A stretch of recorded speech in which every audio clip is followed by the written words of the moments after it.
Lorenzo Moretti came home early with white roses in one hand and a wedding date in his pocket. But before he could surprise the woman he was supposed to marry, a little girl ran out of the east hallway and crashed into his chest like he was the last safe place left in the world. Her small fingers clutched his black suit.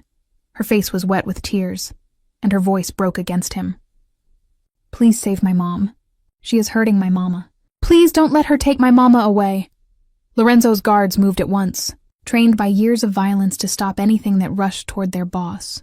But Lorenzo raised one hand and froze them before they could touch the child.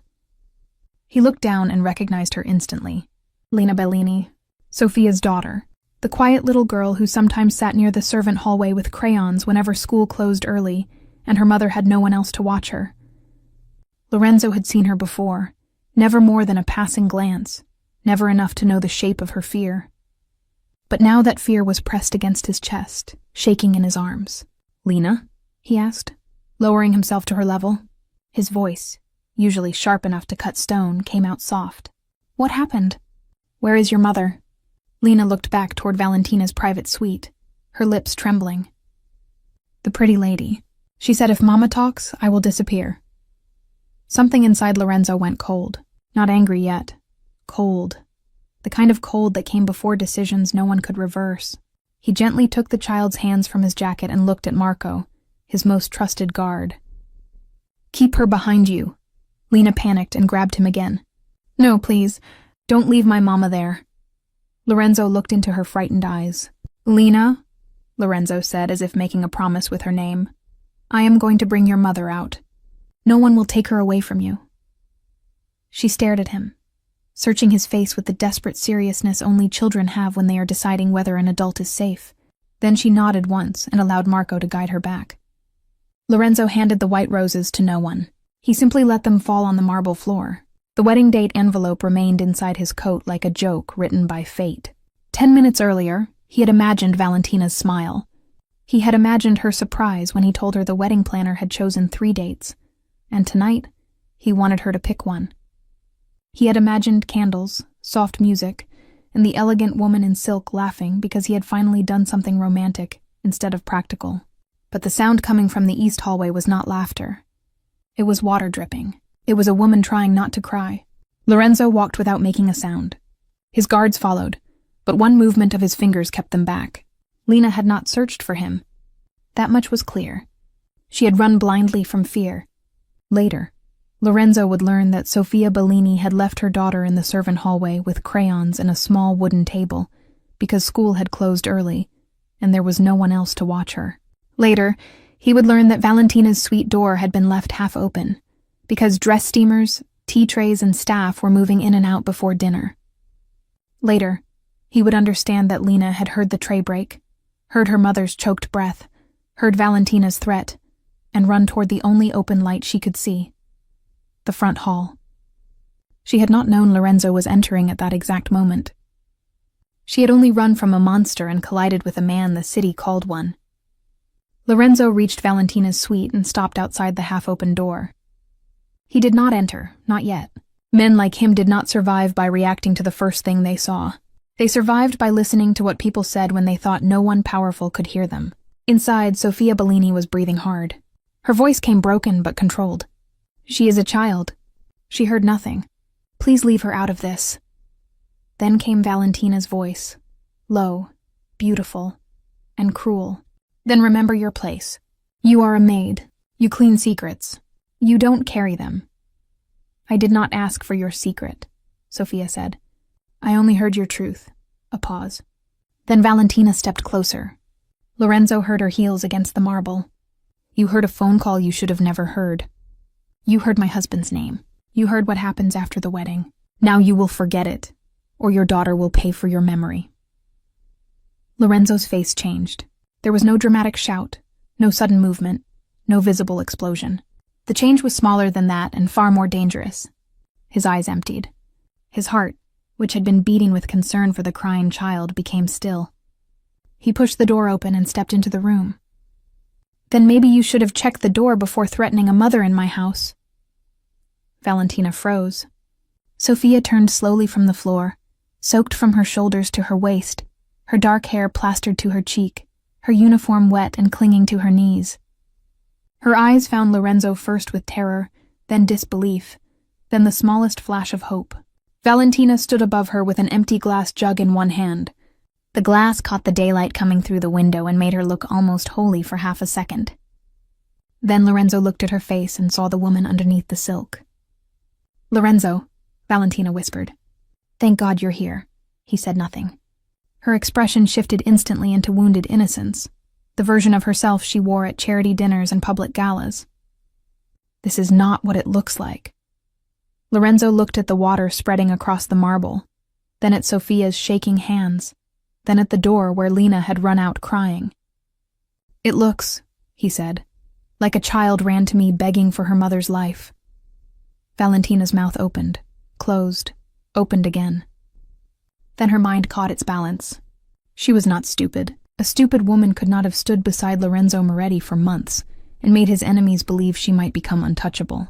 "Sophia became hysterical," Valentina said, her voice softening into pain. "She was caught where she should not have been. I found her with my jewelry drawer open.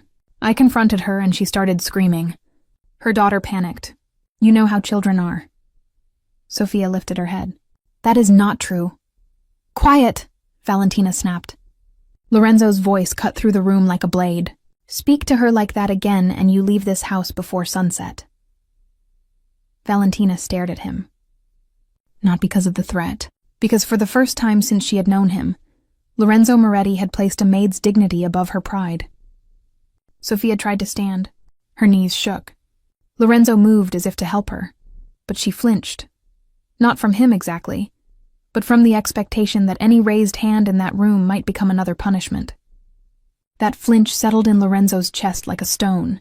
He stopped and looked toward Rosa, the older housekeeper standing frozen near the far doorway with one hand over her mouth. "Help her," Lorenzo said. Rosa rushed forward. "Sophia, dear God," she whispered, wrapping an arm around the younger woman. Sophia's first words were not about herself. "Lena? Safe," Lorenzo answered. "Marco has her." Sophia closed her eyes, and a breath left her as if she'd been holding it since the first threat. Valentina saw that and rolled her eyes. "Beautiful. Now the performance has witnesses." Lorenzo turned slowly. "You poured water over her. She needed to calm down." "On her knees." "She refused to listen." "To what?" Valentina looked trapped for one moment. Then her expression hardened. "To reason." Lorenzo almost smiled. It was not warm. It was the kind of smile men remembered in nightmares. "Reason sounds different through a door." "Through a door it sounded like you threatened a child." Valentina's face flushed. "I was angry. Anger is breaking a glass. Anger is raising your voice. Threatening a little girl is not anger. It is character." Sophia lowered her eyes. Valentina's pride cracked enough for rage to show. "You are choosing to believe her because she looks pathetic." "No," Lorenzo said. "I am choosing to believe what I heard with my own ears." The words landed heavily. Valentina took a step back. She had prepared for many possibilities. Sophia running to another servant, Sophia begging for money, Sophia trying to escape with her daughter, Sophia being dismissed as a liar. She had not prepared for Lorenzo standing outside the door, hearing enough of the truth himself. Lorenzo walked to the overturned silver tray on the floor. A porcelain teacup lay shattered near the leg of the sofa. Tea had soaked into the cream rug. A folded linen napkin sat near Sophia's shoe. This was not a stage theft. This was a maid bringing tea and walking into a secret too large for her hands to hold. "Tell me exactly what happened," Lorenzo said, looking at Sophia. Valentina stepped forward. "No, I will not stand here while my staff invents stories about me in my own room." Lorenzo looked around slowly. "Your room. My house." Valentina shut her mouth. Sophia swallowed. Her voice was quiet, but it did not shake as badly now. Miss Ricci asked for tea before dinner and wanted her dress steamed again. Rosa was in the kitchen, so I brought the tray. The door was not fully closed because the steamer was still outside. I was not trying to listen. She was on the phone, on speaker. I think her hands were full with the dress. I heard a man's voice, then I heard her say his name. "Whose name?" Lorenzo asked, though the answer had already turned his blood to ice. Sophia looked at Valentina, then back at him. Damien Voss. Marco's face changed at the doorway. Rosa made the sign of the cross. Damien Voss was not just a name in Lorenzo's world. He was a wound that had learned to walk like a man. Continue, Lorenzo said. Sophia took a breath. She told him not to call the house again. She said after the wedding she would have your trust. She said she would know which doors opened from inside, which guards rotated, and which night you would be alone. She said he should wait until she became your wife. Lorenzo's eyes shifted to Valentina. And the husband? Sophia hesitated as if the word itself might harm her. He called her his wife. She did not deny it. She said, "Not until after the wedding, Damien. Until then, no one can know I am still your wife." Valentina laughed, but the sound was too sharp. "That is not what I said." "Then what did you say?" Lorenzo asked. Valentina lifted her chin. "I said no one can know he once thought I would be his wife. Damien is obsessed with me. He has been trying to reach me. I was protecting you." Lorenzo looked at the wet floor. "By threatening Lena?" "I panicked because Sophia misunderstood a dangerous conversation." Sophia looked at her, stunned. "You told me my daughter would disappear." "Because you were hysterical. I needed you to stop shouting." "I wasn't shouting," Sophia said. "I was asking you not to hurt her." Valentina took a step toward Sophia, forgetting Lorenzo for 1 second. "Because you brought her into this house like a shield. A maid's child running through my halls, touching my things, listening at doors." Sophia's face changed. Fear remained, but now anger rose beside it. "My daughter was in the servant hallway because her school closed early, and I had no one else. She was coloring at the back table. She heard me drop the tray and came because she thought I was hurt. And then ran outside to make a scene. She ran because you said she would disappear." Valentina's lips pressed into a hard line. Children hear words they do not understand. Lorenzo's voice was quiet. "She understood enough." He turned toward Marco. "Bring Lena close enough for Sophia to see her." "Not inside until I say." Sophia's eyes filled with gratitude she tried to hide. "Thank you, sir." "Do not thank me for doing what should have been done before she had to run." Marco returned with Lena a moment later. The little girl stood outside the room, half behind the guard, her eyes searching until they found Sophia. "Mama!" Sophia moved toward her, but Valentina took a sudden step and Lena recoiled. Lorenzo saw the recoil. So did everyone else. Sophia's face broke. "Lena, baby, I'm here." Lorenzo nodded, and the child rushed to Sophia, wrapping both arms around her waist. Sophia sank to her knees, wet uniform and all, and held Lena so tightly it looked like she was holding her own heartbeat. "I'm sorry," Lena sobbed. "I tried to find help." Sophia kissed her hair again and again. "You did right. You did so right. She said she would take you. No one can take me from you." Lena looked at Lorenzo over her mother's shoulder. He promised. Sophia looked at Lorenzo too. Something passed between them. Not romance, not yet. Something cleaner.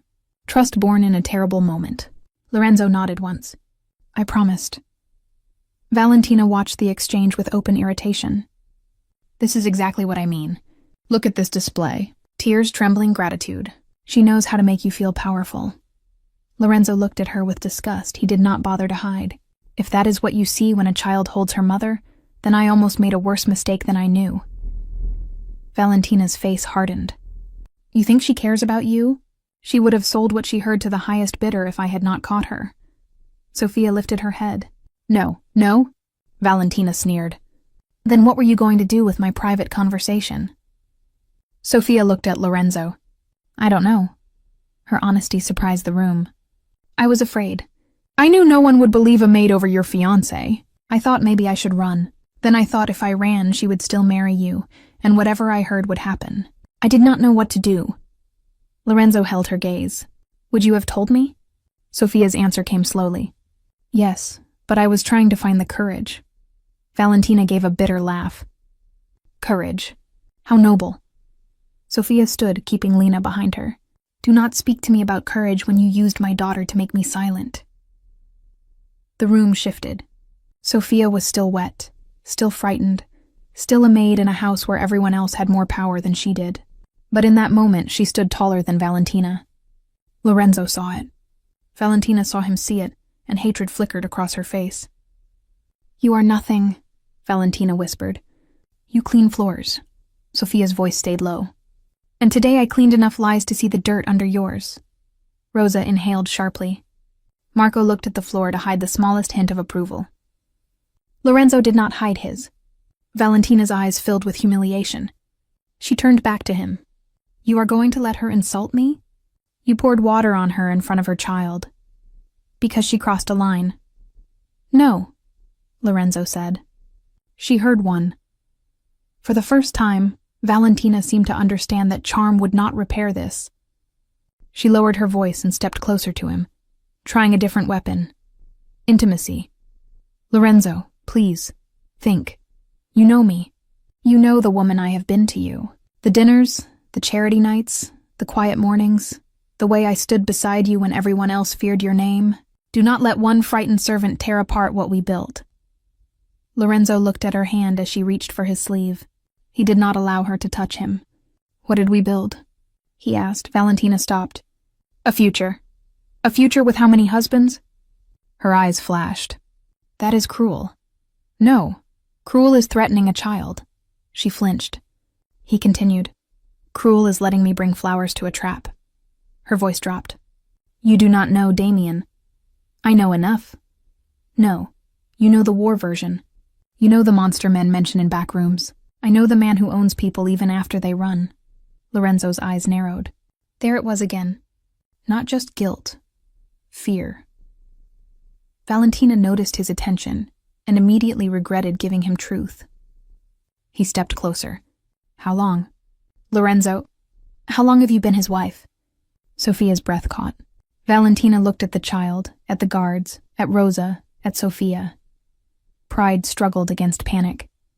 Finally, she looked back at Lorenzo. "It is not what you think." "That was not my question." "I was 18. The words came out like they had been buried alive. "My father owed Damien money and protection. Damien wanted a Ricci name attached to his business. My father gave him me." The room went still. Even Sophia's expression changed. Valentina's face hardened quickly, ashamed that she had revealed pain. It was not a marriage. It was a transaction. Lorenzo's voice remained quiet. "But legal." She looked away. "Yes. No divorce. No answer." "That was answer enough," Lena whispered. "Mama, is she crying?" Sophia gently turned Lena's face toward her shoulder. "Don't look, baby." Valentina heard and snapped, "Do not pity me." Sophia looked at her. "I pity the girl you were, not the woman who threatened my daughter." Those words struck harder than any accusation. Valentina's eyes filled, but she refused to cry. "You think you are better than me because you have a child to hide behind." Sophia's lips trembled. "No, I think I am responsible for the child holding my hand. That is why I cannot use her fear to save myself." Lorenzo looked at Sophia then, really looked. He had noticed her before in the way a man notices order. The tea delivered on time, the flowers placed correctly, his study cleaned without disturbing a single paper. He knew she was quiet. He knew she kept her daughter close on days school ended early. He knew Valentina disliked her, but Valentina disliked many things that did not shine. He had never asked why. Sophia always left the best piece of bread from staff dinner wrapped in a napkin for Lena. He had never asked why Lena waited at the servant entrance with crayons and never touched anything expensive. He had never asked because powerful men often mistake quiet people for simple ones. Today, the quiet woman had shown more courage than the woman he had intended to marry. Valentina saw the change in his eyes and grew desperate. "Damien came back," she said quickly. 6 months ago. He found me. He said the marriage still bound me. He said if I married you, he would finally release me after one job." Lorenzo's jaw tightened. "What job?" Valentina did not answer. He stepped closer. "What job?" "A route," she whispered. "A private route from your study to the chapel property. He wanted the security schedule for the week after the wedding. He said he did not need to kill you, only take you long enough to make your men kneel." Marco's face darkened. Rosa crossed herself. Sophia pulled Lena closer. Lorenzo did not move. His silence was worse than rage. "And you agreed," he said. "I survived," Valentina said. "You planned." I was trapped. So you chose to trap me. You don't understand what it is to be powerless. Lorenzo looked at Sophia's soaked dress. I am beginning to. Valentina recoiled as if he had slapped her. Do not compare me to her. I wasn't, Lorenzo said. She had less power than anyone in this room, and still chose not to betray someone to save herself. Sophia looked down, overwhelmed by the weight of his words. Valentina's mouth twisted. She had nothing to lose. Sophia's head lifted.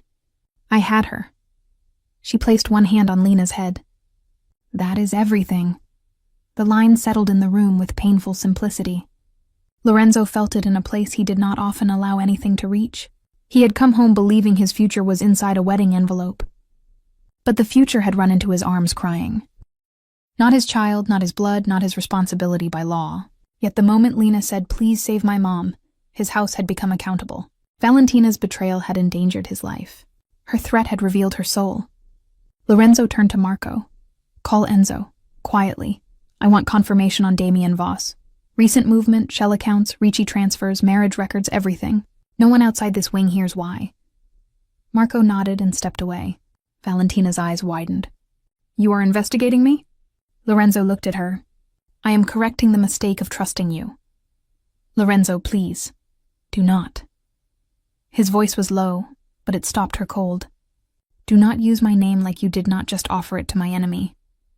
Sophia whispered, Sir, may I take Lena away from here? Lorenzo looked at her.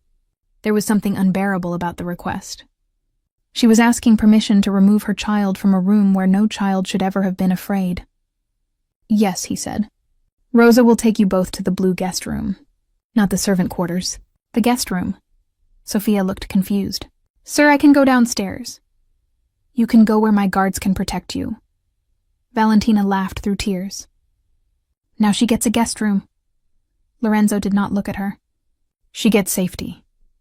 Rosa moved toward Sophia and Lena. Lena hesitated, still watching Lorenzo. Will you come? She asked. The question was small, but it filled the room. Lorenzo crouched again. Soon. Promise? I promised once already. I do not break promises to children. Lena nodded solemnly. Then she let Rosa lead her and Sophia away. Sophia paused at the doorway. I am sorry, she said. Lorenzo frowned. For what? For hearing what I was not meant to hear. Lorenzo looked at her soaked uniform, at the red marks on her wrist where someone had grabbed too hard, at the dignity she still tried to keep folded around herself like a torn coat. No, he said. I am sorry it took a child running into my arms for me to hear what was happening in my own house. Sophia's eyes shone, but she said nothing. Then she left with Lena. When the door closed behind them, the room felt larger and emptier. Valentina stood near the window, the afternoon light cutting across her face. Without the audience, without the child, without Sophia's quiet strength, she looked exhausted. But Lorenzo no longer trusted exhaustion. A snake could be tired and still venomous. Start talking, he said. Valentina wiped one tear with the back of her hand. You always were cruel when you became quiet. And you always performed better when people were watching. She looked at him sharply. I did care for you. Do not insult me with half-truths.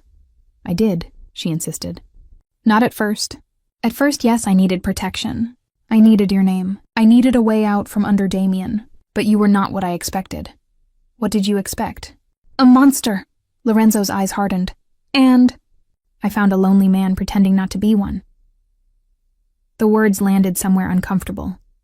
Valentina saw it and stepped closer. That is why I stayed. That is why this became harder. Harder to betray me? Yes. The honesty was ugly, but it was honesty. Lorenzo stared at her. Do you want credit for struggling before selling me? Her face crumpled. You don't know what he threatened. Tell me. My father. My brother. Me. He said he would send pieces of my past to every paper in Italy. He said he would tell you I belonged to him before you ever touched my hand. He said men like you do not forgive another man's claim. Lorenzo's eyes narrowed. You thought I would punish you for being forced into marriage at 18? Valentina looked away. I thought you would see me as damaged. So instead you chose to become dangerous. I chose to survive. By threatening Sophia's daughter. Silence. Valentina closed her eyes. I should not have said that. But you did. I was scared she would ruin everything. She was trying to save everything. For you, Valentina snapped, eyes opening. Not for me. No one saves women like me. Men use us. Fathers trade us. Husbands own us. And then saints like Sophia judge us because they had the luxury of staying clean. Lorenzo's voice dropped. Do not mistake Sophia's poverty for luxury. Valentina's jaw tightened.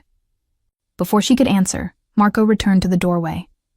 His face told Lorenzo enough before he spoke. Boss, say it. Marco glanced at Valentina, then back at Lorenzo. Enzo found the record. Malta, 9 years ago. Valentina Ricci and Damien Voss, marriage registered. No divorce filed. Valentina's shoulders fell. Lorenzo did not blink. Marco continued. There is more. Lorenzo's eyes sharpened. What more? Damien Voss entered the city 2 nights ago under a false name. Valentina went still. No, she whispered. Marco looked at Lorenzo. And boss, he is not waiting for after the wedding. Lorenzo's voice became ice. Where is he? Marco hesitated. We traced one of his men near the chapel property. The same place listed for your private wedding blessing tomorrow. Lorenzo slowly turned to Valentina. She looked genuinely terrified now, but terror no longer separated victim from traitor. Sometimes it wore both faces. Tomorrow, Lorenzo said. Not after the wedding. Valentina's lips trembled. He changed the plan. Or you lied about it. No. She shook her head hard. No, I swear. He said after the wedding. He said I had time. Lorenzo stepped toward her. Time for what? She looked at him, and the last of her performance burned away. Time to decide whether to warn you. The confession hung between them. For the first time since he entered the room, Lorenzo's control nearly cracked. You had 6 months. I know. You had 6 months to tell. Me, a man, was using you to reach my house. I know. And the only reason I know today is because a maid dropped a tray. Valentina said nothing. Lorenzo looked toward the hall where Sophia and Lena had gone. The woman who had nothing had risked everything with one frightened truth. The woman who had everything had spent 6 months deciding whether his life was worth honesty. Lorenzo turned back to Marco. Lock the chapel property down. Quietly. Double the men around the guest wing. Sophia and Lena are under my protection. No one speaks to them without me. Marco nodded. And Valentina? Lorenzo looked at the woman he had come home to marry. The white roses were still lying somewhere in the hallway, crushed under the path his life had taken. She stays where I can see her, he said. Valentina's eyes filled again. Lorenzo. He stepped close, his voice so low only she could hear. If Damien Voss is already moving toward my chapel, then this wedding surprise just became a funeral trap. And before the night is over, one of you is going to tell me who was supposed to die there. For 3 seconds, Valentina did not breathe. The name Damien Voss had already poisoned the room, but the word chapel made the poison spread into every corner of Lorenzo's house.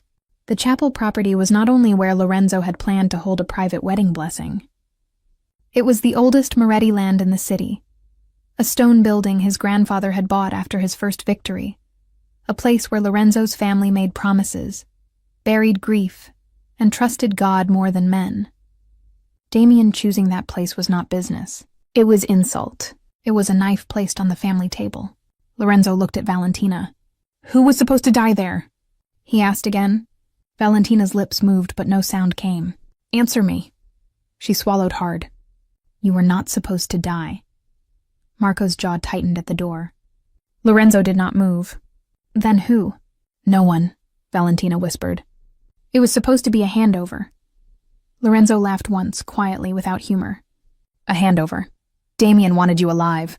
He wanted your signature, your accounts, your roots. He said if I gave him 1 clean hour alone with you after the blessing, he would disappear. Lorenzo stepped closer. And you believed him? Valentina's eyes filled with shame and fear. I wanted to. That is not the same thing. I know. Her voice cracked. I know that now.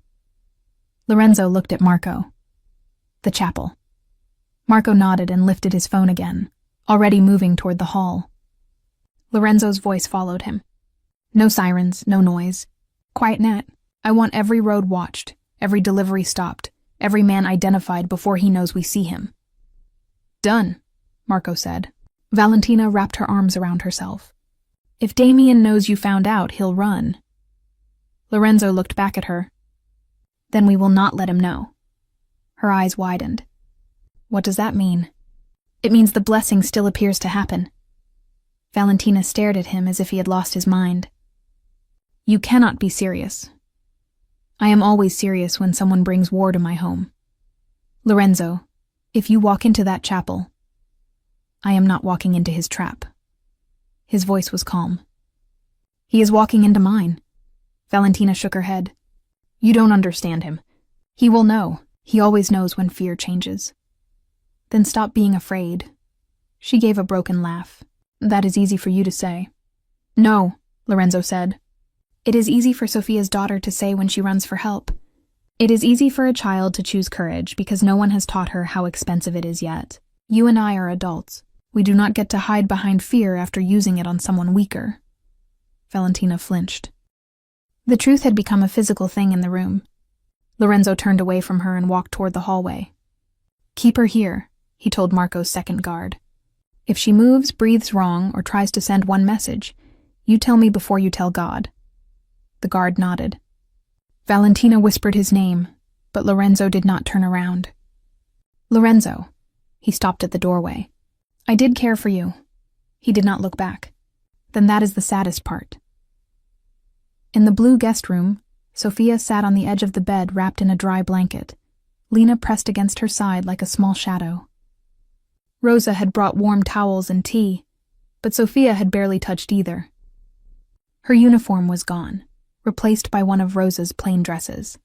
Still, she looked uncomfortable in the room, as if kindness were a chair she had not been invited to sit in. When Lorenzo entered, she immediately tried to stand. Please don't, he said. Sophia froze halfway up. Sir, I should not be in here. You should not have been on that floor either. She lowered her eyes. Lena stared at him from under Sophia's arm. Is the pretty lady gone? Lorenzo softened his voice. She is away from you. Lena thought about that answer. But is Mama safe? Lorenzo looked at Sophia before answering. Yes, both of you are under my protection. Sophia's face tightened with worry instead of relief. Sir, I don't want trouble. Trouble already came here wearing a dress worth more than your yearly salary. Sophia looked down, embarrassed. I only wanted to do my work.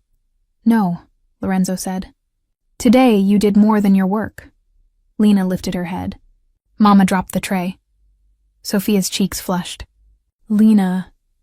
Lorenzo crouched so the child would not have to look up at him. That tray may have saved my life. Lena's eyes widened. Really? Really? Then Mama won't lose her job. Sophia closed her eyes, and Lorenzo heard everything inside that question.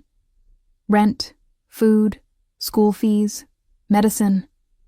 A life balanced so tightly that one rich woman's anger could break it. No, Lorenzo said. Your mother will not lose her job for telling the truth. Lena leaned against Sophia in relief. Sophia whispered, Thank you. Lorenzo stood. Do not thank me yet. I need to ask you something. Sophia's hands tightened around Lena. About the call? Yes. Did Valentina say anything else? Any place, any object, any timing? Small details matter. Sophia closed her eyes, trying to return to the moment that had nearly destroyed her. She said, after the blessing, not before. She said you would go to the old chapel office to sign family papers. Lorenzo's expression changed slightly. The old chapel office? Yes. She said that room had a back door only family used. Marco, standing at the entrance, looked at Lorenzo. The back door had not been used in years. Only old Moretti staff knew it existed.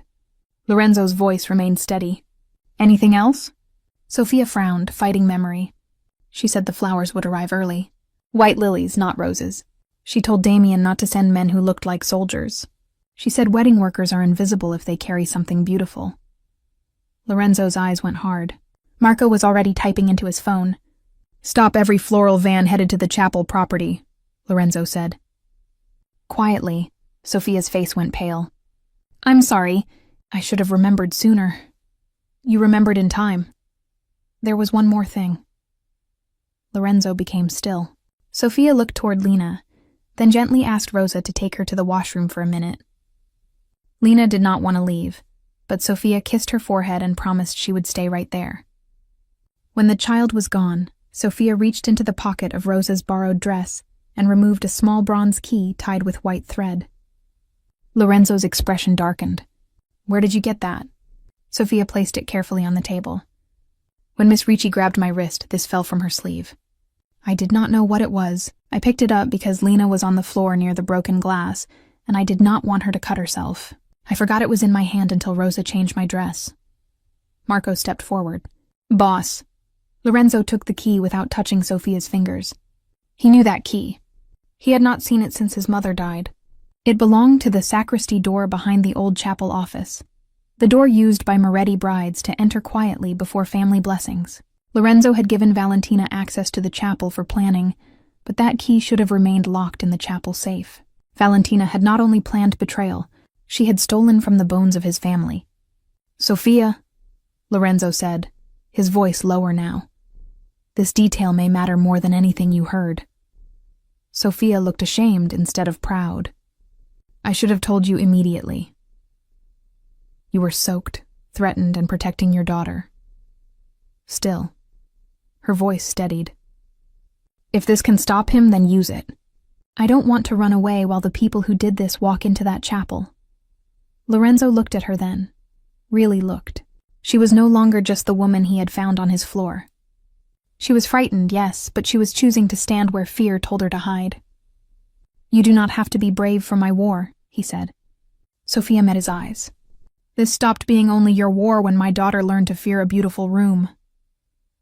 Silence followed. Lorenzo closed his hand around the key. Then I will make sure she never has to learn that lesson twice. By sunset, the truth arrived piece by piece. Damien Voss had entered the city 2 nights before. 3 rented vans were moving under a catering license toward the chapel road. A florist had been paid double in cash to stay home. One of Valentina's deleted messages, recovered from a backup by Enzo's men, mentioned the hour after the blessing and family papers. Another mentioned Lily's. Nothing stated murder. Nothing had to. In Lorenzo's world, a private hour with an enemy was never private, and never only an hour. By nightfall, the chapel was surrounded so quietly that even the birds seemed not to notice. The vans were stopped at different streets before they reached the property. Men carrying white lilies stepped out and found themselves facing Moretti guns instead of wedding staff. No bullets were fired. Lorenzo had given one order, clean. But Damien Voss was not a fool. He had entered earlier than expected. Not through the front road and not through the delivery path. He had entered through the sacristy door behind the old chapel office, using the route Sophia had uncovered before he could disappear into it. When Lorenzo walked into the old chapel office near midnight, Damien Voss was sitting behind Lorenzo's grandfather's desk, as if the room already belonged to him. He was thinner than the old photographs, older around the eyes, but arrogance had kept him young in the ugliest way. On the desk lay a bottle of wine, 2 glasses, and a folder of transfer papers. The insult was almost elegant. Lorenzo Moretti, Damien said. I expected you tomorrow. Lorenzo entered with Marco at his side. I came early. Damien's smile sharpened. You always did ruin ceremonies. Lorenzo glanced around the chapel office. The saints on the walls looked down in painted silence. His mother had once stood in that room before her wedding blessing, holding the same bronze key Sophia had placed in his palm. The thought did not make him sad. It made him surgical. You thought I would sign while drugged, beaten, or grieving? Lorenzo asked. Damien shrugged. People sign for many reasons. Pain is only one of them. And Valentina. Damien leaned back. Still beautiful. Still nervous. Still useful. Lorenzo's jaw tightened. Your wife. By law. Not by loyalty. Damien laughed. Loyalty? You speak like a priest standing in a butcher shop. He tapped the folder. She was born into a family that sells daughters and calls it strategy. I did not create her. I simply kept the receipt. Lorenzo took 1 step forward, but Marco shifted beside him, a silent reminder. Damien noticed and smiled wider. Careful. The maid may have made you sentimental, Lorenzo's eyes did not change. Do not mention her. Ah. Damien's smile turned knowing. So that is what happened. Valentina threatened the wrong servant. She threatened a child. Valentina always was dramatic when scared. Lorenzo studied him. You were never going to free her. Damien's expression flickered with amusement. Free her? Lorenzo, I was going to bury her after the papers. A woman who betrays one husband will betray another. You of all men should know that. There it was, the final cruelty Valentina had not allowed herself to see. She had sold Lorenzo for a freedom that had never existed. Damien had used her fear as easily as Valentina had used Sophia's. Lorenzo looked at the papers on the desk. You came for my roots. Your roots, your port access, your southern accounts, and the pleasure of watching your men realize their king could be taken in a chapel. You chose the wrong chapel. Damien smiled. And you chose the wrong bride. Lorenzo's face became still. Yes, he said. But I listened to the right woman. Damien's smile faded for the first time. His fingers moved under the desk, quick and practiced, but Marco was quicker. The room erupted in movement, but not chaos. Lorenzo's men had waited in the walls, in the hall, at the family door, and beside the sacristy passage Sophia's key had revealed. Damien's second man dropped from behind the cabinet with a blade in his sleeve, but Enzo caught him before he took 2 steps. The wine bottle shattered. The papers scattered across the floor. Damien Voss was forced to his knees on the same stone where Moretti men had once prayed for sons who never came home. Lorenzo stood over him, but there was no satisfaction in his face. Only finality. You wanted 1 clean hour, Lorenzo said. You have 1 minute. Who inside the Ricci family helped you? Damien looked up, breathing hard, still trying to smile. Wouldn't you like to know? Lorenzo glanced at Marco. Marco placed a phone on the desk and played a voice message taken from one of Damien's men, Valentina's father, begging Damien to wait until after the wedding. Damien's smile died completely. Lorenzo leaned down. I already know. I wanted to see if fear made you honest. Damien said nothing. It doesn't, Lorenzo said. It only makes cowards louder. By midnight, Damien Voss was in Moretti custody, alive because Lorenzo wanted every name, every account, every hidden ally. Valentina's father was taken from his home before he could board a private plane. The Ricci family's business accounts were frozen through channels Lorenzo had spent years building. The wedding announcement was canceled before dawn. No explanation was given to the public, not yet. Lorenzo preferred truth to arrive like a knife slid slowly from a sleeve. Valentina learned Damien had been captured in Lorenzo's study. She sat across from his desk, pale, hollow-eyed, stripped of jewelry except the small diamond earrings she had worn when Lorenzo first met her. He stood by the window as the city moved under morning light. He was going to kill you, Lorenzo said. Valentina stared at him. No, after using you. After using me. After the papers. She shook her head, but there was no strength in it. He promised. Lorenzo turned. And you believed a man who once accepted you as payment? Tears gathered in her eyes. I needed to believe something. So did I. That silenced her. He walked to the desk and placed the wedding date envelope between them. It was still sealed. I came home with this. Valentina looked at it and broke. Not loudly, not beautifully. She simply folded forward as if the shape of her life had finally become too heavy. I did not want to become this, she whispered. Lorenzo did not soften. But you did. I was afraid. Sophia was afraid. Valentina closed her eyes. Do not say her name. She was soaked on my floor, and still protected the truth until you threatened her daughter. Because she is better than me. Is that what you want me to say? Lorenzo's voice was quiet. No. I want you to understand that being hurt did not give you the right to hurt her. Valentina looked up, and for once there was no performance left. What will happen to me? Your marriage to Damien will be made public through legal channels. Your father's role will be exposed. You will leave this house today under guard. After that, the courts can decide what name to give your crimes. And you? She whispered. What name do you give them? Lorenzo looked at the closed wedding envelope. Betrayal. She nodded as if she had expected nothing else. When the guards came, Valentina stood without argument. At the door, she paused. "Lorenzo." He looked at her. "Did you ever love me?" For a moment, he saw all the versions of her at once. The frightened girl traded by her father, the elegant woman who had sat beside him at dinner, the liar who had led Damien toward his chapel, the cruel fiancé pouring water over a maid while a child cried. "I loved who I thought you were," he said. "That woman never existed." Valentina's face crumpled, but he turned away before the tears could ask anything from him. She left the house with nothing but the truth following her. Later that morning, Lorenzo went to the blue guest room. Sophia was awake, sitting near the window while Lena slept curled on the bed. The child had one hand tucked under her cheek, peaceful now, the terror softened by exhaustion. Sophia stood immediately. "Sir, please," Lorenzo said. "Not today." She looked confused. "Not what?" "Do not stand like you owe me." Sophia slowly sat back down. "Is it over?" "Damien is caught. Valentina is leaving. Her father will not touch you. No one will."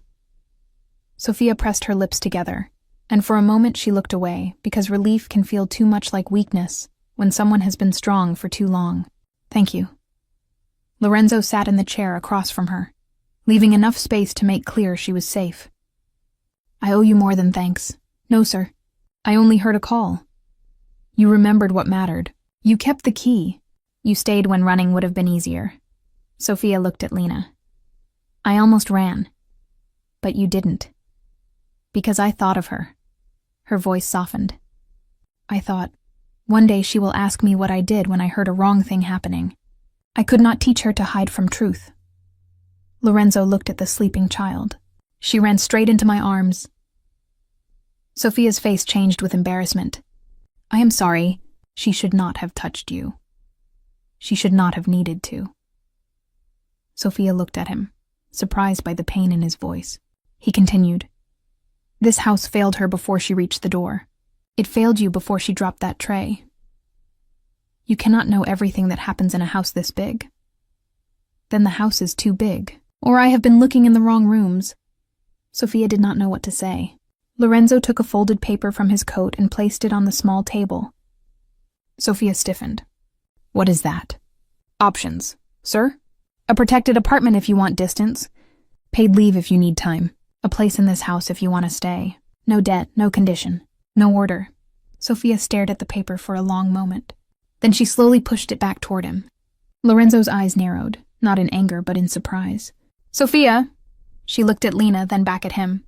"Your house may be safe, sir, but it is not normal." Lorenzo did not answer.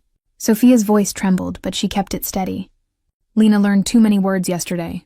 Guards, threat, disappear, Damien Voss. She is 6 years old. She should be drawing houses with gardens, not learning which hallway leads to help." Lorenzo's face tightened. "I can put guards around any apartment you choose." "That is not what I mean." Sophia folded her hands together to stop them from shaking. "I am grateful. I will always be grateful. But I cannot let my daughter grow up thinking safety means men with guns outside every door." "Then tell me what safety means," Lorenzo said quietly. Sophia looked at him, and for the first time she did not lower her eyes. "A door I can close without asking permission. A table where my daughter can laugh without checking who is listening. A life where protection does not feel like ownership." The word struck him harder than accusation. Lorenzo Moretti had heard men beg, lie, curse, and offer their souls to him, but he had rarely heard someone refuse him with dignity. He looked at the paper between them. Then he picked it up and folded it once. "If you leave," he said, "you will still be protected." Sophia's eyes filled. "Sir, not as ownership," he said. "As a promise." Sophia swallowed. "And if I do not want guards at my door?" "Then you will have distance without a cage. Marco will arrange safety you do not have to see." She gave a small, sad smile. "You make it sound easy." "It is not." Lorenzo looked at Lena sleeping beside her. "But I gave her my word before I understood what it would cost me." Sophia looked at him then, really looked. Maybe that was the first moment something changed between them. Not love, not yet, but a dangerous kind of respect, the kind that begins when a powerful man could take and chooses not to. 2 days later, Sophia and Lena left the Moretti mansion through the same front hall where the white roses had fallen. Rosa cried quietly while holding Lena's little suitcase. Marco stood near the door, expression unreadable. Lorenzo stood at the foot of the staircase, hands at his sides, not touching Sophia, not stopping her, not turning her goodbye into another command. Lena looked back at him. Will Mama still be safe? Lorenzo crouched at the distance Sophia had allowed. Yes, even if we don't live here? Especially then. Lena thought about that, then nodded with solemn trust. Sophia's throat tightened. She wanted to thank him, but gratitude felt too small and too dangerous. So she only said, "Goodbye, sir." Lorenzo's jaw moved once. "Goodbye, Sophia." He watched them leave, and for the first time in years, the mansion felt too large because someone had walked out of it with the right to go. For 3 weeks, Sophia tried to build a quiet life. The apartment Lorenzo arranged through a neutral charity was small, clean, and far enough from the Moretti house that Lena could walk to school without passing armed gates. Sophia found temporary work at a bakery near the corner. She rose before dawn, packed Lena's lunch, and told herself that quiet was enough. For a while it almost was. Lena began drawing again. Houses, flowers, a garden with a fountain she claimed she did not miss. Sometimes a tall man appeared near the door of the house, but Sophia never asked who he was. She was afraid of the answer, and more afraid that she already knew it. Then the rumors began. They arrived first as whispers outside the bakery, then as a woman pulling her purse closer when Sophia passed. Then as a mother at Lena's school gate lowering her voice too late. "That's the maid," someone said. "The one who tried to frame Valentina Ricci. I heard she was caught stealing jewelry. I heard she used her child." Sophia kept walking. She had survived worse than whispers. But that afternoon, Lena came home quiet. Too quiet. She placed her crayons on the table and did not open them. Sophia knelt in front of her. "Baby, what happened?" Lena looked at her with eyes too old for her face. "Mama, what does thief mean?" Sophia's heart broke so suddenly she almost reached for the wall. "Who said that word to you?" Lena looked down. "A girl's mama said I should not bring my crayons near her bag because my mama likes pretty things that are not hers." The room blurred. Sophia pulled Lena into her arms, but her daughter did not cry. That made it worse. "Mama," Lena whispered, "you didn't steal anything, right?" Sophia closed her eyes. The truth had saved a mafia boss, exposed a wife, stopped a trap, and brought down a monster. But here, in a small apartment with a child holding crayons, the truth still had to defend itself against gossip. "No, baby," Sophia whispered. "I did not steal anything." Lena nodded, but her fingers clutched Sophia's sleeve the way they had clutched Lorenzo's suit that day. That night, Lorenzo came to know before Sophia called. She did not call at all. Marco brought the report into his study and placed it on the desk without a word. Lorenzo read every line. Ricci allies had begun leaking stories to sympathetic society pages and school circles. Sophia Bellini, unstable maid, caught near jewelry drawer, used child to manipulate Moretti household, Valentina Ricci framed by servant lies. Lorenzo's hand closed around the paper until it bent. "By sunrise," he said, his voice low enough to make the lamps feel cold. "I want every Ricci name buried." Marco nodded once and reached for his phone. "No," the voice came from the doorway. Lorenzo turned. Sophia stood there in her bakery uniform, flour still at one cuff, exhaustion under her eyes, dignity wrapped around her like armor she had made from bruises. Marco lowered the phone slowly. Lorenzo took one step toward her. "How did you get in?" "Rosa. You should have called. So you could fix it before I arrived?" He stopped. Sophia looked at the paper in his hand. "If you silence them for me, they will say I had no truth, only Moretti fear." Lorenzo's eyes darkened. "They called you a thief." "I know. They brought Lena into it." Her mouth trembled, but she held herself still. "I know." "Then let me end it." "No." The word was soft, but it stood between them like a wall. "I will not hide behind your power. This is not pride, Sophia. This is protection." "No," she said. This is the difference between being protected and being owned. Lorenzo went still. Sophia took a breath. My daughter asked me what thief means today. I will not answer that question by letting powerful men fight over my name while I stand quietly behind them. I stood quietly once. It nearly cost you your life. The room fell silent. Marco looked away. Lorenzo stared at her for a long moment, and something in his face changed. Not anger, not surrender. Understanding. What do you want? He asked. Sophia looked surprised, as if she had prepared for resistance but not respect. A room where they have to ask me questions to my face. Lorenzo's mouth tightened. You want a public inquiry? I want them to say their lies while I am standing. There. They will try to humiliate you. They already are. They will bring lawyers. Then let them bring lawyers. Lorenzo studied her. And if I speak? You won't. The answer came too quickly, and Sophia's cheeks flushed, but she did not take it back. Not unless I ask you to. Marco's eyes shifted to Lorenzo, waiting for the explosion that never came. Lorenzo slowly placed the crumpled report on the desk. All right, Sophia blinked. All right. You want your name cleared by truth, not fear. Then we do it your way. Her breath caught. Lorenzo stepped closer but stopped before he entered her space. But Sophia, understand me. If they touch Lena again, if one person speaks to your child before speaking to you, I will not wait for permission. Sophia held his gaze. Fair. The smallest shadow of a smile crossed his face. You negotiate like you were born in this house. No, she said. I negotiate like a mother who has nothing left to lose. The inquiry was held 2 days later in the Moretti Mansion's front hall. The same hall where Lena had run crying into Lorenzo's chest. The same marble floor where the white roses had fallen.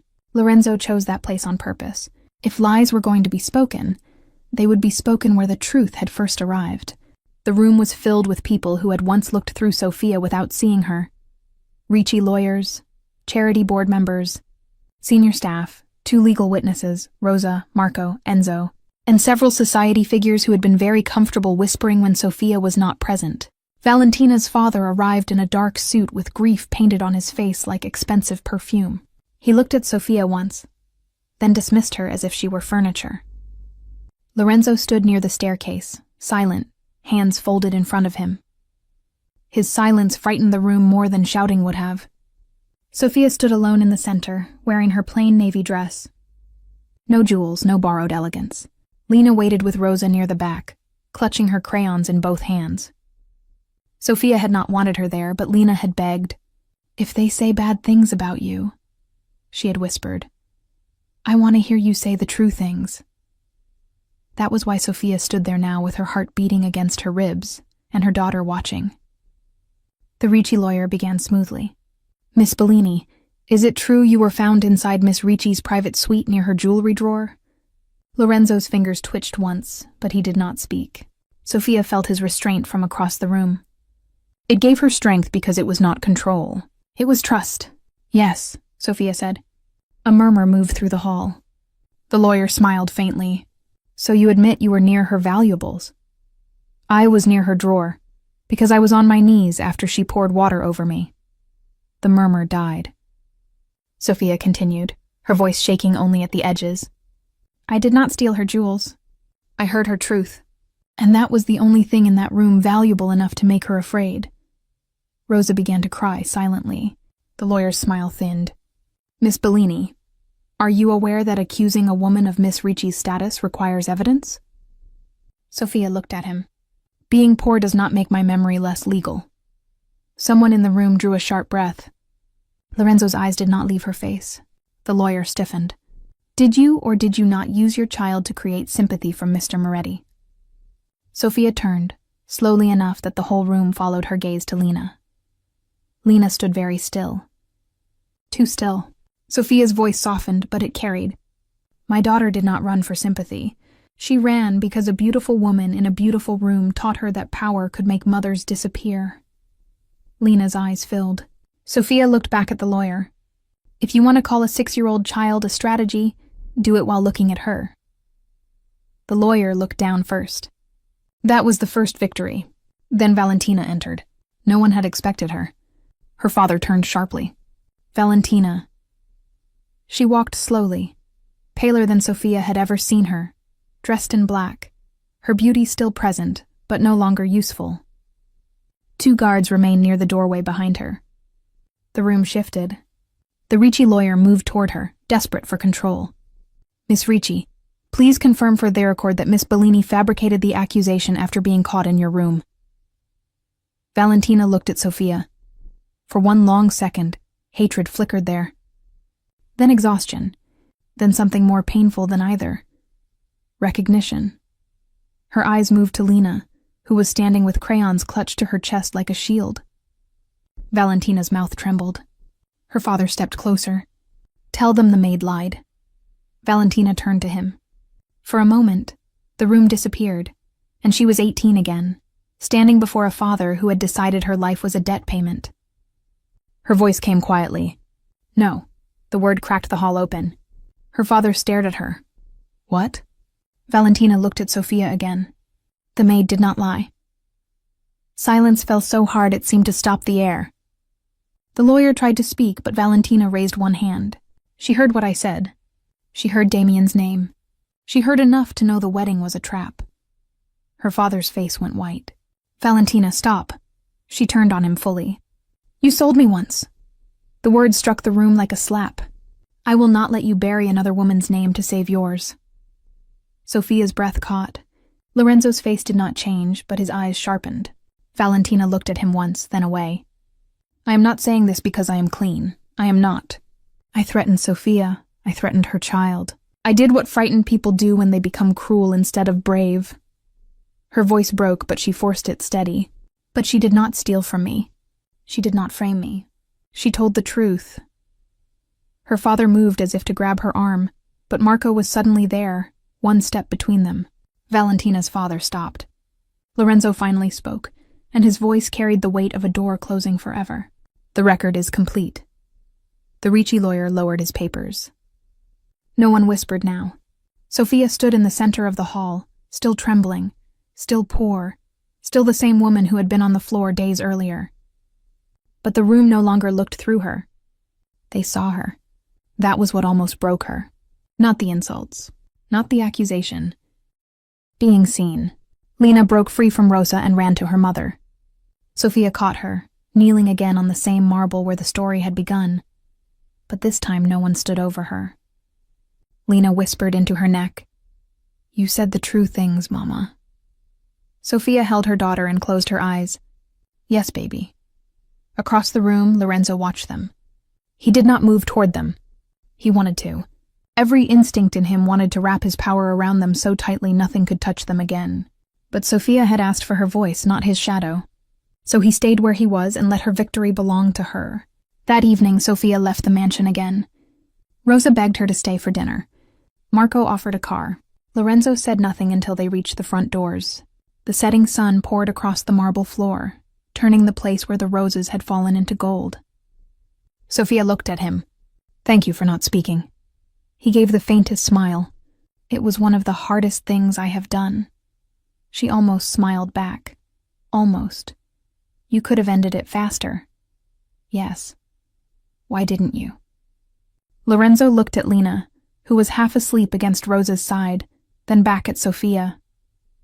"Because you asked me not to own your truth." Sophia's eyes changed.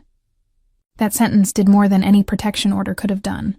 "Good night, Lorenzo," she said, and it was the first time she used his name without being told.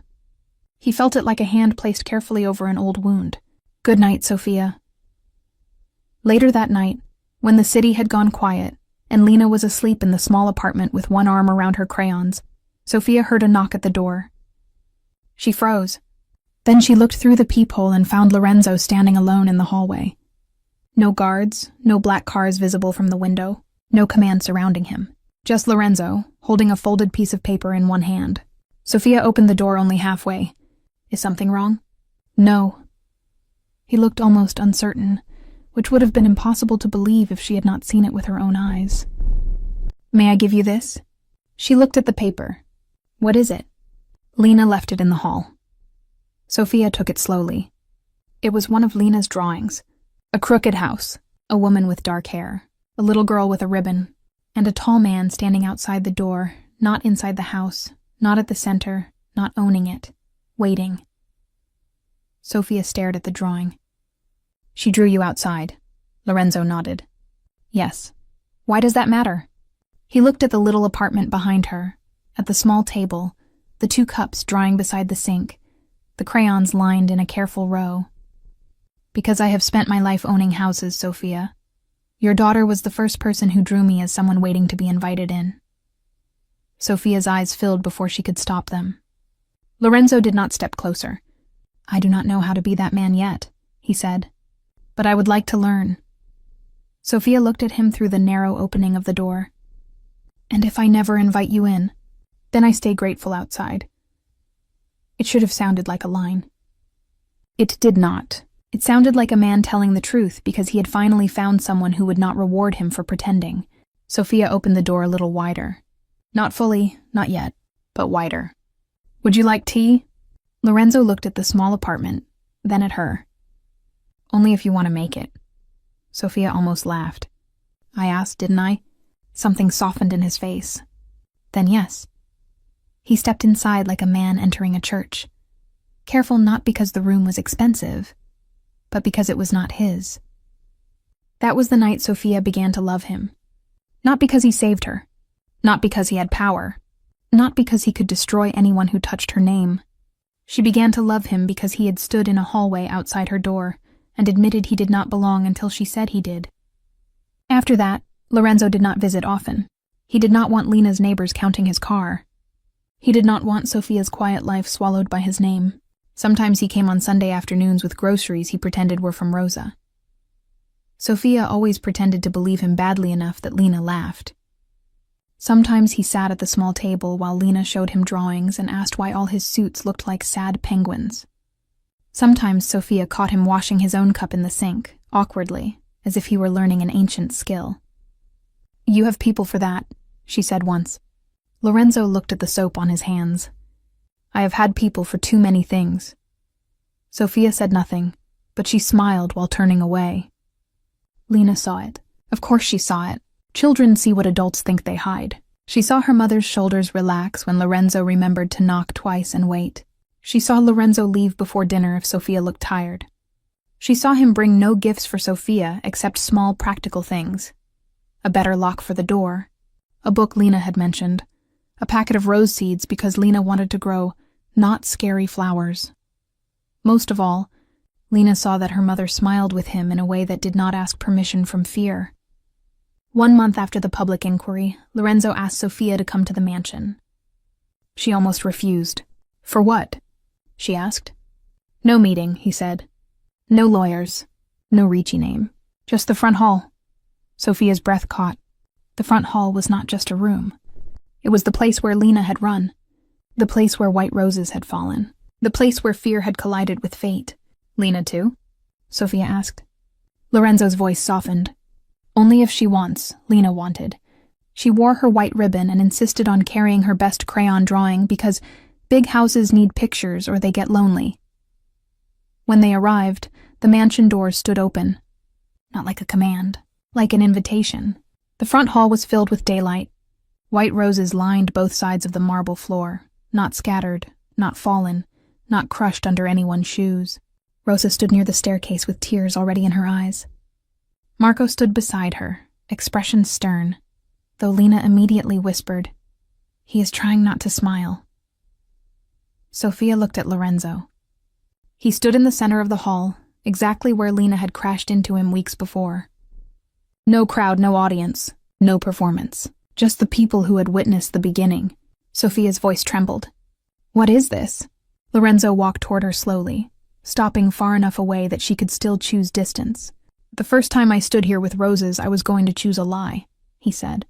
Then your daughter ran into me and asked me to become better than the man this city feared. Sophia's eyes filled. Lorenzo looked at Lena. She asked me to save her mother. I thought that meant pulling you out of a room. His gaze returned to Sophia. I did not understand that saving someone is sometimes letting them walk away from you. Sometimes it is staying quiet while they defend their own name. Sometimes it is standing outside a door until they decide whether you are safe enough to enter. Sophia covered her mouth with one hand. Lorenzo reached into his coat and removed a small velvet box. He did not open it yet. Sophia Bellini, I will not ask you to live under my protection. I am asking you to build a life with me where protection is not control, and love is not debt. Her tears spilled over. Lorenzo lowered himself to one knee on the marble floor, the same floor where Sophia had once knelt soaked and humiliated, the same floor where Lena had clung to him in terror. This time, no one was above anyone in cruelty. This time, he knelt by choice. I cannot promise you a life without danger, he said. I will not insult you with a pretty lie, but I promise that your voice will never have to break before I hear it. I promise that Lena will never be used as a price for your silence. I promise that every door I ask you to enter will still open if you choose to leave. He opened the box. Inside was his mother's ring, simple, old, and bright in the daylight. And if you say no, Lorenzo said, his voice quieter now, your name stays clean. Your apartment stays safe. Your daughter stays protected. My promise does not depend on your answer. Sophia broke, not because of the ring, not because of the roses, because for the first time in her life, safety was not being offered as a bargain. Lorenzo was not asking her to trade gratitude for love. He was giving her freedom before asking for forever. Lorenzo, she whispered. I'm still scared. Then be scared, he said gently. But do not let fear answer for you. Sophia looked at Lena. The little girl had been quiet, watching with shining eyes, trying to understand why grown-up happiness looked so much like crying. Then Lena stepped closer and took her mother's hand in both of hers. Her voice was small, sweet, and completely certain. Mama, please say yes. He makes you smile. Sophia looked at her daughter. There was no calculation in Lena's face. No thought of money, power, mansions, guards, or names. Just the pure, simple truth only a child would dare to say in a room full of history. He makes you smile. Sophia looked back at Lorenzo. She saw the feared man the city whispered about. She saw the Mafia Boss who could have buried her enemies before breakfast.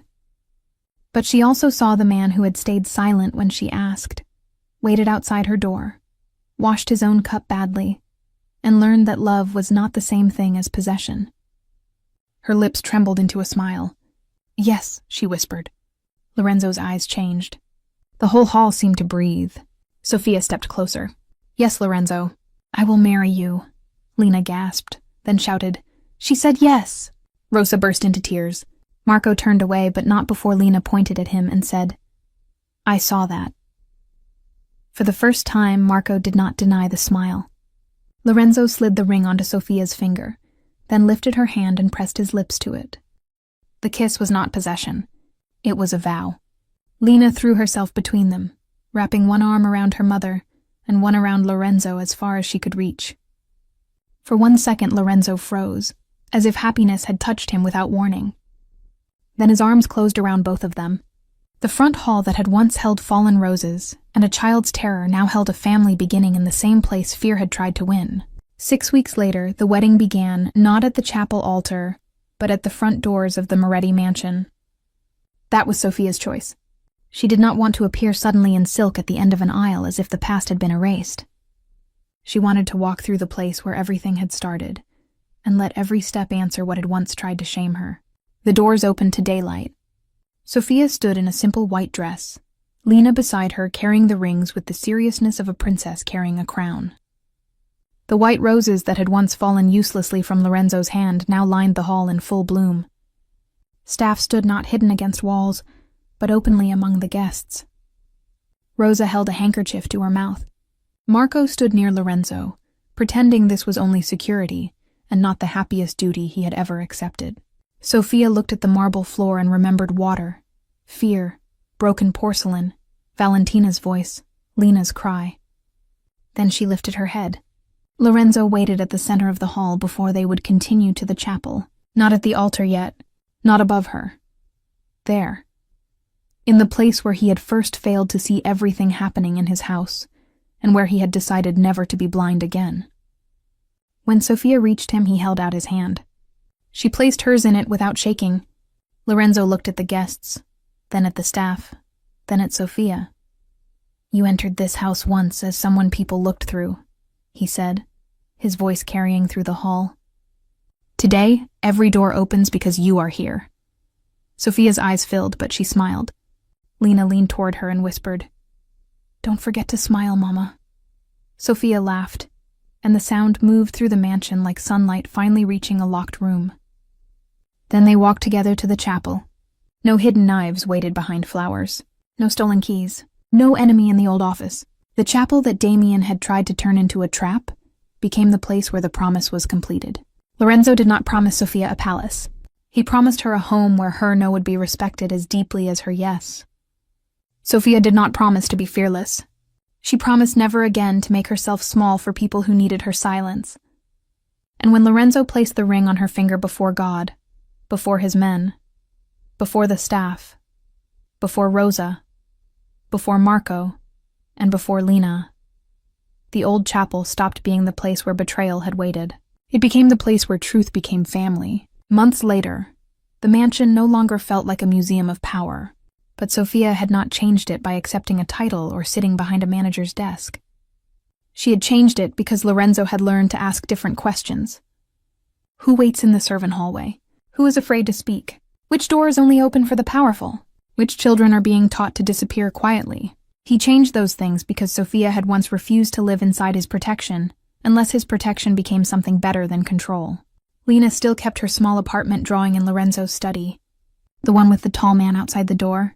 Lorenzo had framed it, though Lena insisted the house was crooked and embarrassing. "It is accurate," Lorenzo told her. "The house?" she asked. "No," he said, the man waiting outside. Sometimes in the evening, Sophia found him looking at it. She would stand beside him without speaking. One night she asked, "Do you ever regret letting me leave?" Lorenzo looked at the drawing, then at her ring, then at the woman who had taught him that love could not be taken like territory. "Every day," he said. Sophia's face changed. He took her hand. "And every day I am grateful I did, because if I had kept you, I would have only protected you. By letting you choose, I learned how to love you." Outside, Lena shouted for them to come see the butterfly sitting on the fountain. Sophia smiled before she even answered. Lorenzo saw it, and in that smile he understood the full weight of the child's words in the front hall.